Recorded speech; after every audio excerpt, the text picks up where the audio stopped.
तर का म्हणता बे पोट्टे हो, आपला फॉलोवर भेटला का नाही लग्नामध्ये आजच्या? तर राम मंडळी, मी पवन. बोटाचे नखं लय वाढले होते म्हणून मस्त आरामात बसलो आणि बोटाचे नखं काढून घेतले. तेवढ्यात मी आंघोळ गिंघोळ केली आणि मस्त पांढरा शर्ट घालून तयार झालो, कारण की मला जायचं होतं माया गावातल्या लग्नामध्ये. तयारी तर मस्त जोरदार केली, गॉगल गिगल टिक्का इका लावून, आणि मला मित्राची वाट पाहिली. तेवढ्यात मित्र वैभवदादा सुटकारा मग घरापाशी आला आणि गाडीवर बसलो मस्तपैकी, आणि त्याच्याच गाडीवर मी लग्नाच्याकडे निघालो. छत्रपती शिवाजी चौकाचा दर्शन घेऊन सरे आम्ही आमच्या मंडपाच्या दिशेने निघालो, आणि तेवढ्यामध्ये मला नवरदेव बाहेरच दिसला. मला वाटलं बरं झालं आपण लग्नाच्या टायमावर पोचलो. नवरदेव नाचू दे म्हणलं इथंच, आपण जाऊ मंडपात.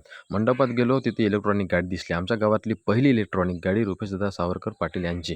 तर तिथं शीतल जल अक्वा होतं, मस्त पाणी पिऊन घेतलं थंडगार. इथं अक्षदा वाटप चालू होते, आणि इकडं शेवटचं मंगलाष्टकही संपून गेलं. सावधान सावधान झाल्याबरोबर आमच्या गावातले पोरं लागते मस्त जेवायच्या तयारीले, आणि जेवायच्या तयारीमध्ये होता स्पेशल आंब्याची कढी, आणि मस्तपैकी पंगत बसली. आणि वाढायला आमच्या गावातले पोरं काही मागे येत नाही बाबू. कोणाचं लग्न असू द्या, पोराचं सहकार्य राहते म्हणजे राहतेच. भांडेकुंडे आले होते, मग मी सर्व लग्न पाहून घेतलं. लग्न एकदम जोरदार आणि मस्त पद्धतीनं पार पडलं होतं. मग मी बी जेवायला बसलो.